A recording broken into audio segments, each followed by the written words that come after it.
અમે લોકો બહુ સ્પષ્ટ રીતે અહીંયા કોંગ્રેસના કાર્યકર્તાઓ સૌ પોલીસ કમિશનર પાસે રજૂઆત કરવા આવ્યા છીએ કે જ્યારે જનતા સ્વયંભૂ બંધ પાડતી હોય ત્યારે પોલીસ ડિપાર્ટમેન્ટ સરકારનું હથિયાર બનીને વેપારીઓને કે સ્કૂલના જે સંચાલકો છે એને ફરજ પાડવાનું જે કામ કરે છે, ભાજપના કાર્યકર્તાઓને ખબર છે, ભાજપના કાર્યકર્તાઓને પદાધિકારીઓને ખબર છે કે જનતાની વચ્ચે જઈ શકે કે એવું એમનું મોઢું રહ્યું નથી, કારણ કે દુઃખના સમયે પ્રજાની પડખે ગયા નથી, એટલે એ બહાર નથી નીકળી શકે.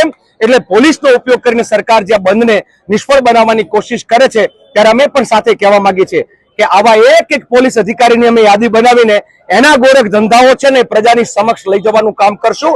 એટલે તમે ચેતી જાઓ, તમે સરકારનું હથિયાર ના બનો, તમે સરકારના હાથા ના બનો. આ કરુણાનો પ્રસંગ છે, આ શ્રદ્ધાંજલિનો પ્રસંગ છે. આવા પ્રસંગે પણ તમે સરકારનો હાથો બનો તો તમને ભગવાન પણ નહીં બક્ષે અને સાથે સાથે કોંગ્રેસના કાર્યકર્તાઓ તરીકે અમે પણ નહીં બખે. બિલકુલ કાલે સ્કૂલો ચાલુ નહીં રહે, અમને પૂરો વિશ્વાસ છે. કોંગ્રેસના કાર્યકર્તાઓ હાથ જોડીને ગાંધીયન પદ્ધતિ જશે.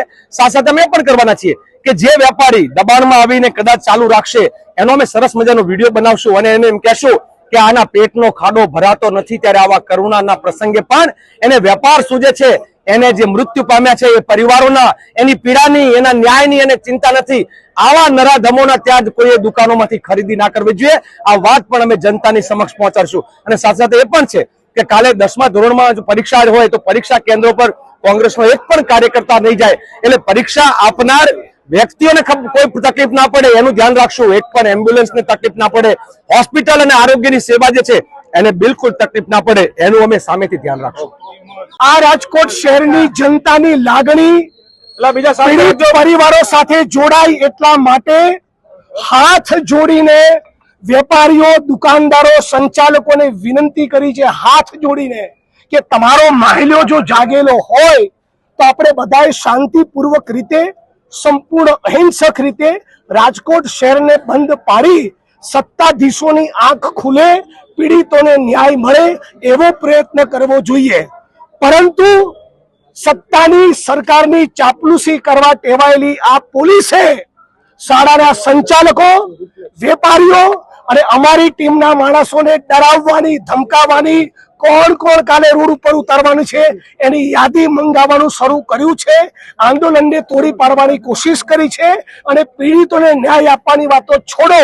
સાવ કરોડરજ્જુ વગરની આ પોલીસ જે દારૂ જુગારના અડ્ડા નથી બંધ કરાવવા માંગતી, એ પોલીસ લોકોને ડરાવી રહી છે જેથી કાલે રાજકોટ બંધ સફળ ના થાય. એ રાજકોટના અને ગુજરાતના અગ્નિકાંડના ભોગ બનેલા પીડિત પરિવારો અને આંદોલન સાથેની ગદ્દારી છે. એટલે આજે પોલીસ કમિશનરને કહેવા આવ્યા છીએ કે તમારા પોલીસ ડિપાર્ટમેન્ટના માણસોને સમજાવી દો, આમાં મજા નથી. તમારા રાજકોટ પોલીસના ટોટલ ધંધા અમને ખબર છે.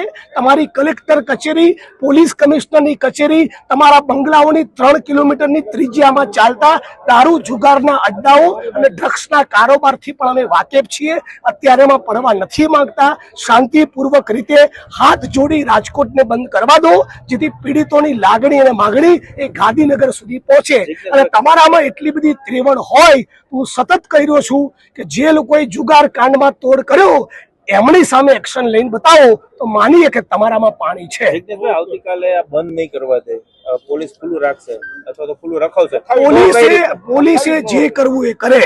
અમે અમારા નિર્ધારમાં આગળ વધવાના છીએ. કાયદો અને વ્યવસ્થાનું સન્માન કરીએ છીએ, આ દેશના બંધારણનું સન્માન કરીએ છીએ. ફરી કહું છું, ભલે અત્યારે ઉશ્કેરાટ છે, નારાજગી છે, પણ બંધ કરાવવા તો હાથ જોડીને શાંતિપૂર્વક રીતે અહિંસક ઢબે નીકળીશું. પણ ચૂપ રહેવાના નથી પોલીસની આ દાદાગીરીની સામે. એક વાત બહુ સ્પષ્ટ, કોઈના નામમાં પડવું અત્યારે બરાબર નથી, પરંતુ અમારી ટીમના લોકો પાસેથી વિધિવત ચોક્કસ પોલીસ સ્ટેશનનું રેકોર્ડિંગ અમારી પાસે આવ્યું અને એમણે એમની પાસે એસોસિએશનના નામ અને નંબર માંગ્યા. એમાંથી એક એસોસિએશનના પ્રમુખને એમણે ફોન કર્યો. એ રેકોર્ડિંગ અમારી પાસે છે અને માટે અમારે અત્યારે અચાનક જ કોંગ્રેસના કાર્યકર્તાઓની સર્કિટ હાઉસમાં માન્ય પ્રમુખશ્રી એક બહુ જ શિસ્તબદ્ધ આખી શિબિર જેવું કે કઈ રીતે પ્રોટેસ્ટ કરશું આની વાત કરતા હતા. ત્યાં પછી જિગ્નેશભાઈ પાસે માહિતી આવી, મહેશભાઈ પાસે આવી, અન્ય પાસે આવી, એટલે તરત જ નક્કી કર્યું તો પછી આપણે કમિશનર કચેરી જઈએ ને રજૂઆત કરીએ. અમે એમને કહ્યું છે કે તમે કહેશો તો અમે એવિડન્સ આપશું, પણ આ વાત બરાબર નથી અને એમણે ખાતરી આપી છે કે આ પ્રકારનું પોલીસ ડિપાર્ટમેન્ટ ન કરે એ માટેની એ પણ જાણકારી આપશે. એમણે સ્પષ્ટ કહ્યું કે જો સામાન્ય રીતે આપ જાણો છો કે સરકારી જવાબો એમાં પહેલો જવાબ આવ્યો હોય કે હાલ અમારી જાણકારીમાં નથી. એટલે એ પહેલી લીટી તો એ કોઈ પણ બોલે ને આપણે માની લઈએ છીએ કે આવું સરકારમાંથી બોલવામાં આવે, પરંતુ એમણે ખાતરી આપી છે કે તમે અમને વિગત આપો, અમે કહેશું, અને એમને પોતાના ડિપાર્ટમેન્ટના લોકોને નીચે પણ કહેશે, અને કે તમે કાયદો હાથમાં નથી લેતા. એમણે બી તપાસ કરી. અમે પૂછ્યું કે અમે આટલા દિવસથી પત્રિકા વહેંચીએ છીએ, ક્યાંય અમારી ભાષામાં ક્યાંય ભૂલ છે કે અમારી વિનંતી કરી છે? એટલે એ લોકોને ખબર છે કે ના, તમે સંપૂર્ણ શાંતિની પદ્ધતિથી આખા પ્રોટેસ્ટની તૈયારી કરી રહ્યા છો, પત્રિકાઓ વહેંચો છો, એટલે અમને તમારી સામે કોઈ એવી ફરિયાદ અત્યારે છે જ નહીં. તમે કાયદો હાથમાં ન લ્યો તો અમારે આમાં કશું એવું કોઈ કાયદો હાથમાં નથી. અને મને લાગે છે કોંગ્રેસ પક્ષ છે, અમે કોંગ્રેસી છીએ, ગાંધીયન છીએ, એટલે અમે કાયદો હાથમાં લેવાના બદલે માત્ર વિનંતી કરતા જશે. ભાઈ અને રાજકોટના આગેવાનો બધા જ અમે લોકો અહીંયા રજૂઆત કરવા માટે આવ્યા હતા, કારણ કે સમાચાર એવા મળ્યા કે પોલીસ ડિપાર્ટમેન્ટ દ્વારા જે રીતે એસોસિએશનના પાસે લિસ્ટ માંગવાનું અને એ લોકોને ફોન કરવાનું નીચેથી શરૂ કર્યું હશે.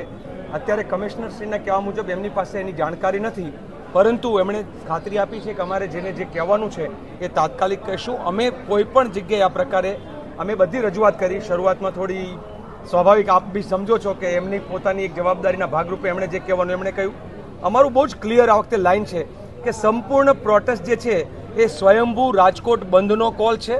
સ્વૈચ્છિક રીતે રાજકોટના વેપારીઓ, દુકાનદારો, શાળાના સંચાલકો આ બધા રાજકોટ બંધ રાખવા છે. આવતીકાલનો દિવસ છે એ માનવતાના ધોરણે રાજકોટને બંધ રાખવાનો આ કાર્યક્રમ છે.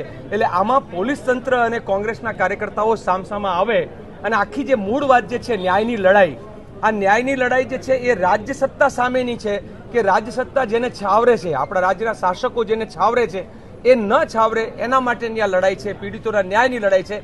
એમાં પોલીસને આગળ કરી અને કોંગ્રેસ અને પોલીસને સંઘર્ષના રસ્તે ન કરે એના માટે અમે પણ સાથે એમની સાથે ડાયલોગ કર્યો છે.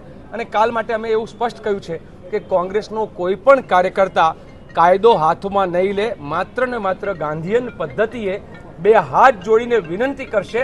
કારણ કે આ કોઈ રાજનૈતિક લડાઈ માટેનો મુદ્દો નથી, આ માનવતા માટેનો, ન્યાય માટેનો, ન્યાયની લડાઈનો મુદ્દો છે. ભાઈ જિગ્નેશભાઈએ, પરેશભાઈ, મહેશભાઈથી લઈને જસવંતભાઈ અને બધા જ લોકો, વશરામભાઈ અને જે મિત્રો અંદર હતા એના બધાએ રજૂઆત કરી. આ રજૂઆતમાં બહુ જ ક્લિયર છે, બંને પક્ષે મને લાગે છે ક્લેરિટી છે.